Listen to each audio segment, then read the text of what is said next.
Olá pessoal, sejam bem-vindos a mais uma videoaula de biologia. Hoje vamos dar sequência no conteúdo falando sobre sexo e herança genética. Agora vamos seguir, falando aí sobre, alterações genéticas que podem ocasionar, problemas e algumas mutações inclusive, tá pessoal? Então, uma dessas heranças genéticas que pode sair facilmente, pode ocorrer, na verdade, assim, no ser humano, é o daltonismo, tá pessoal? Ou seja, a visão em cores reduzidas, é isso que é o daltonismo. Vamos entender um pouco mais sobre o que é isso, tá? Esse termo daltonismo vem do nome do químico inglês John Dalton, tá? Que em 1794 publicou um estudo revelando que tinha dificuldade para distinguir certas cores, tá? E esse problema, pessoal, também é conhecido como cegueira parcial para as cores. Então, o daltonismo ele é uma condição que vai possuir como principal característica a dificuldade, geralmente, em distinguir o vermelho e o verde, com menos frequência o azul e o amarelo.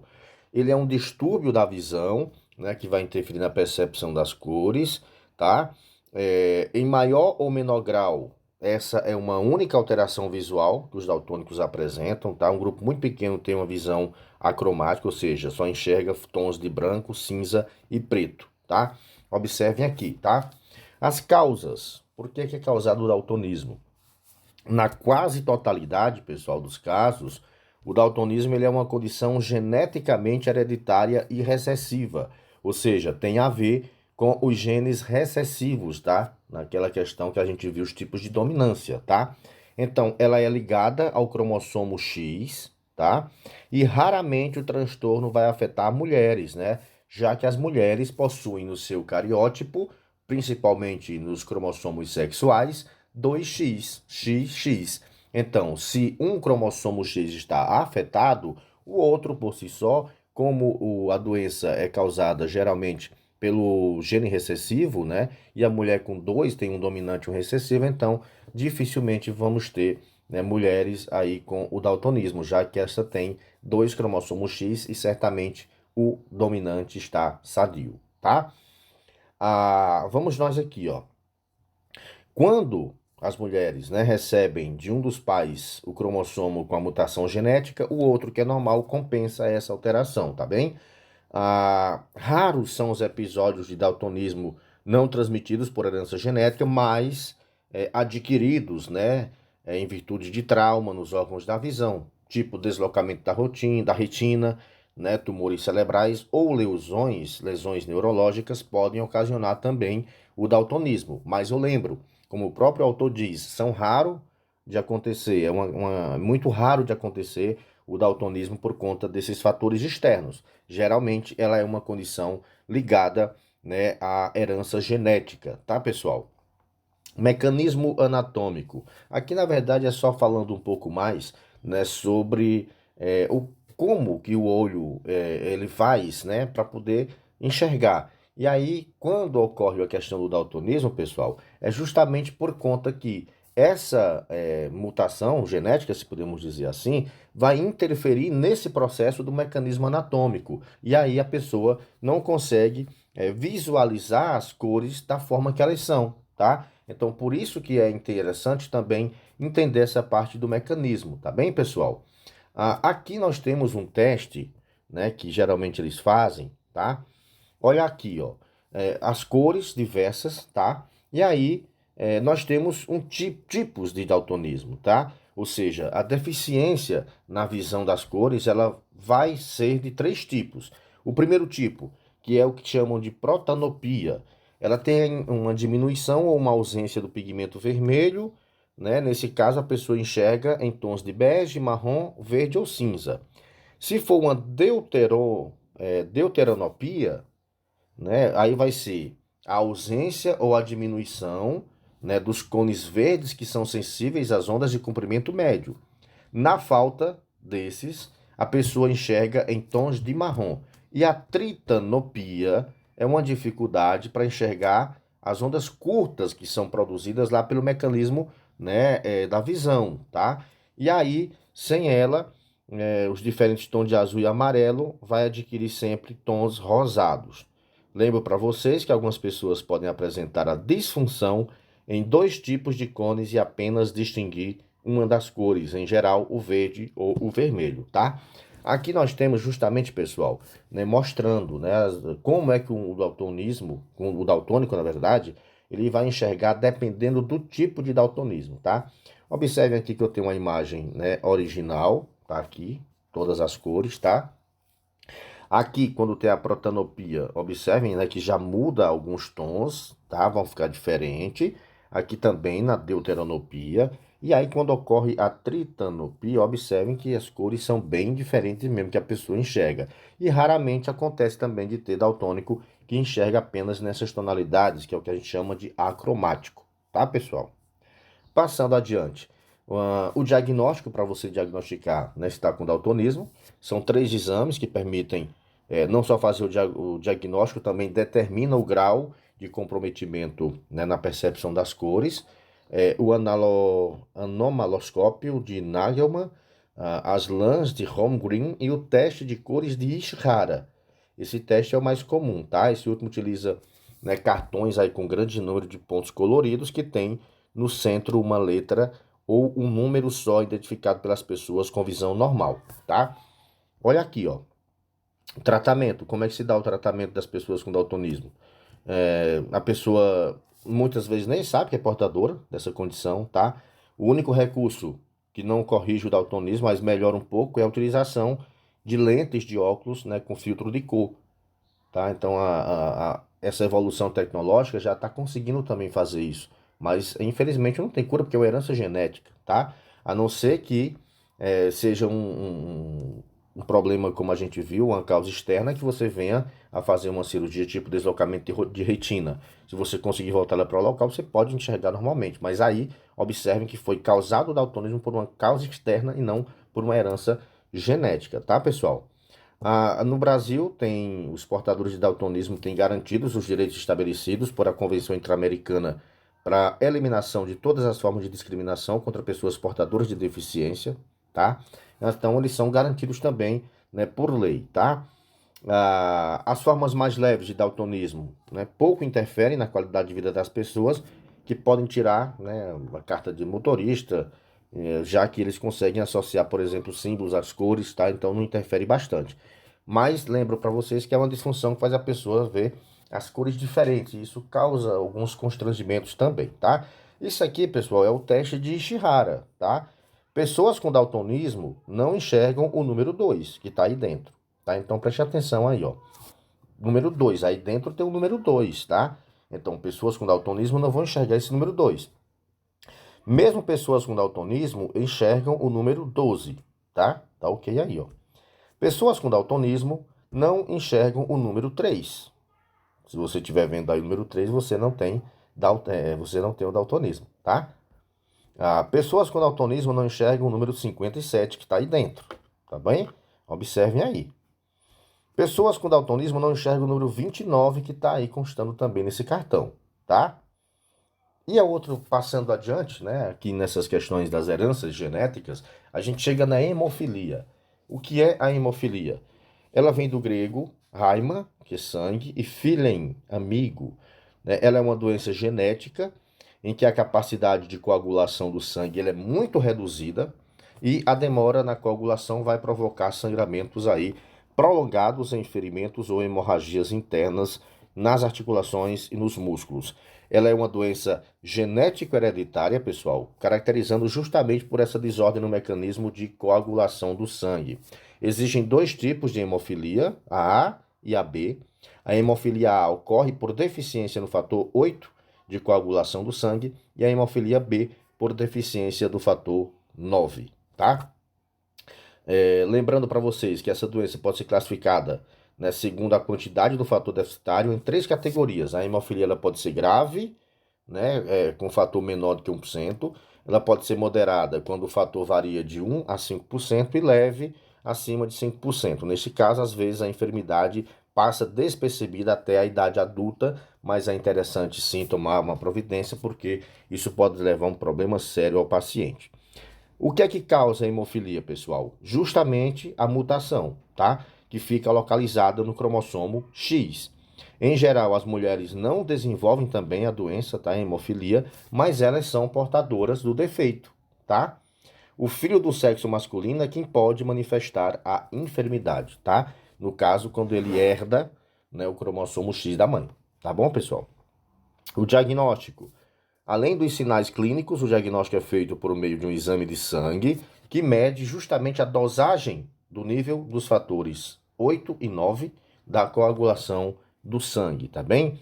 E os sintomas aí da hemofilia, né? Nos quadros graves e moderados, vai ocorrer, né, sangramentos espontâneo, as hemorragias intramusculares e intraarticulares que desgastam primeiro as cartilagens, depois vão provocar lesões ósseas. Os principais sintomas, dor forte, aumento da temperatura, comprometimento, né, que costumam deixar a pessoa aí com o joelho, tornozelo, cotovelo inchados, tá? E aí a gente vai observar também que os episódios de sangramento eles vão ocorrer ao longo, né, do primeiro ano de vida do paciente sob a forma de equimoses, ou seja, manchas roxas. Então é interessante ficar atento a esses sintomas também, inclusive nas crianças, tá, pessoal? O tratamento, como a gente já viu aí, é feito através da aplicação, né, do fator 8 e do fator 9, dependendo do seu tipo de hemofilia, e aí tem que ficar, né, totalmente fazendo fazendo utilização desse fator para que a hemofilia não se agrave, tá? Precisa ter um cuidado todo especial na aplicação do fator. É interessante que se tome esse fator no ambiente hospitalar ou de clínica, tá? Para que não tenha, né, problemas maiores em relação a isso, tá, pessoal? Aqui são recomendações, né, que geralmente os especialistas fazem, especialmente quando as crianças são detectadas, né, com hemofilia, né, que os pais devem procurar essa assistência médica, ter todo um cuidado, né, ao verificar se essas manchas roxas estão aparecendo quando ele, por exemplo, bate na grade ou na cama, ou é algo, né, já genético que ele não consegue visualizar isso de forma externa. Então tem que ter todo esse cuidado, tá, pessoal? E aqui as recomendações, né, para quem tem hemofilia, né, por exemplo, a prática regular de exercícios que venham fortalecer essa musculatura, já que, como frisou aqui, né, tem dores fortes nas articulações, então tem que fazer esse processo de fortalecimento da musculatura, porque é fundamental, na verdade, para os hemofílicos, né? Mas tem alguns esportes que quem é hemofílico não pode, não vai poder fazer nunca, né? Já que ele pode vir a ter um sangramento e aí eleva muito a chance dele ter uma hemorragia. E aí ele cita aí, ó, judô, rugby, futebol, são desaconselhados porque tem muito impacto, muito choque entre os atletas e aí pode justamente ocasionar algum sangramento, tá? E aí a gente lembra também que no dia, né, o Dia Internacional da Hemofilia é comemorado todo dia 17/4, tá? Então vejam que é uma data específica, porque é uma causa nobre, tá, pessoal? Tem que ter muita atenção em relação a isso. Outros tipos de herança relacionada ao sexo, pessoal. Nós vamos ter, né, dois tipos de herança relacionada ao sexo. A que é relacionada aos genes exclusivos do cromossomo Y, que é chamado holândrica, viu? Né, ou seja, restrita ao sexo, e aquela que é influenciada, né, pelos genes autossômicos, cujos efeitos podem ser influenciados pelo sexo do indivíduo. E nós vamos ter também a hipertricose, ou seja, que é a presença, né, de pelos no pavilhão auditivo dos homens. Por exemplo, isso aí é uma doença relacionada ao sexo, tá? Aquela pelagem que fica dentro do pavilhão, da orelha. Então, ela é uma herança restrita ao sexo, né? Por quê? A evidência que a hipertricose deve ser uma herança ligada ao cromossomo Y foi considerada inconclusiva, mas algumas famílias estudadas, os pais com hipertricose tiveram filhos homens e com e sem pelos nas bordas das orelhas. Então vejam que ainda também está em estudo, tá? A herança ligada ao cromossomo Y vai apresentar menos de 100 genes, um deles chamado de região determinadora do sexo no cromossomo Y, que é o que a gente chama de SRY, né, a Sex Determining Region, e vai promover a transformação de uma gônada indiferenciada do embrião lá em testículo, tá? Então, sem o cromossomo Y, pessoal, ou mesmo com a presença dele, né, essa zona SRY, ela não funciona. Então, esse tipo de herança aí, né, um exemplo desse tipo de herança holândrica é a infertilidade masculina, tá, em virtude de mutações aí no gene exclusivo do cromossomo Y. Ah, outra herança aí influenciada pelo sexo é a calvície, tá? Então pode ser também, né, que a falta de cabelo, geralmente aí nos homens, ocorra em decorrência, né, de uma herança influenciada pelos cromossomos sexuais, tá? Então tu veja como são, né, questões que a gente visualiza com frequência e aí a gente muitas vezes nem sabia que tinha a ver nessa questão sendo influenciada pelo sexo, tá? Uma herança materna. Lembrem-se que tanto no homem quanto na mulher vão herdar dois genes, né, da mitocôndria de sua mãe e não de seu pai. Então, se eventualmente uma mitocôndria do espermatozoide estiver presente na célula ovo, ela estará em muito menor número diante das mitocôndrias maternas. E por isso, esse tipo de herança é chamada herança mitocondrial ou herança materna. E o que é que faz? O DNA da mitocôndria, como a gente sabe, ele é sujeito a mutações que podem levar, né, ao desenvolvimento de doenças. E essas doenças são de origem exclusivamente materna, tá?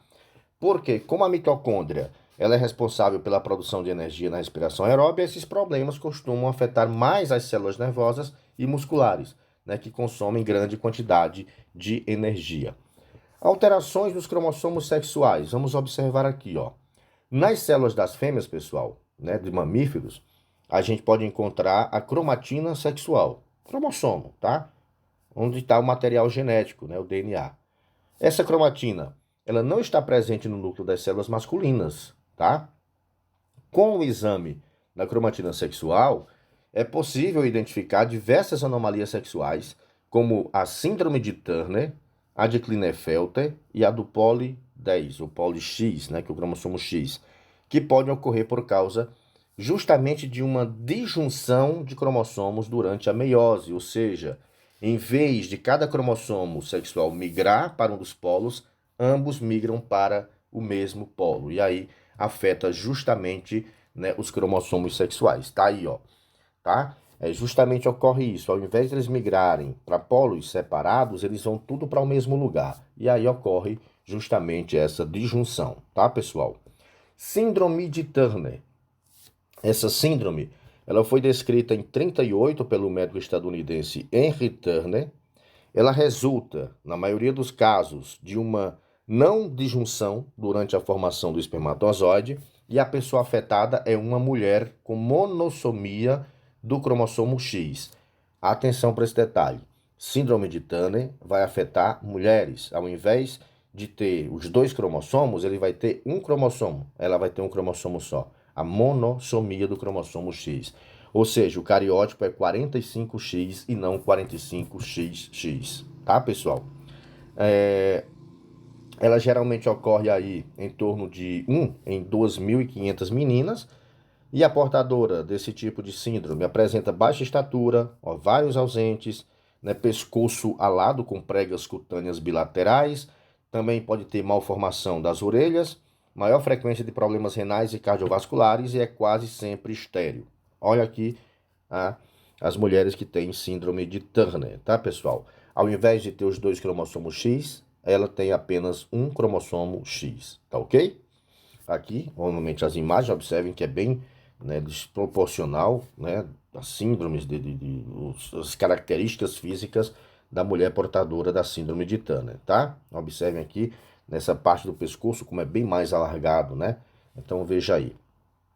A síndrome de Klinefelter, ela foi descrita pelo médico estadunidense Henry Klinefelter em 42 e ocorre em cerca de 1 a cada 600 nascimentos de meninos. Então, a síndrome de Klinefelter vai atacar justamente os meninos. A pessoa vai possuir um cromossomo X extra. Por exemplo, o cariótipo normal seria 45XY. E quando a pessoa tem a síndrome de Klinefelter, vai ser 47XXY, tá, pessoal? Então acrescenta mais um e aí vai ter também uma malformação, uma disjunção lá na formação do óvulo. E aí esse material genético extra do cromossomo X vai impedir o funcionamento normal dos testículos, vai reduzir o nível de testosterona. A pessoa, né, o homem acometido de Klinefelter, a fertilidade é baixa ou nenhuma, né? Às vezes há desenvolvimento exagerado das glândulas mamárias, né? Os peitos, né? As glândulas mamárias ficam grandes, a altura é acima da média e o tratamento hormonal pode ajudar a diminuir esses sintomas, mas não a baixa fertilidade. E aí eu tenho para vocês, né, justamente, né, alguns sintomas, como por exemplo a perda de pelos corporais, né, o aumento das mamas. Isso ocorre porque o homem nasce com X, X e Y e não apenas o X, Y, tá, pessoal? Observem aqui, ó, alguns efeitos da síndrome no corpo do homem, tá?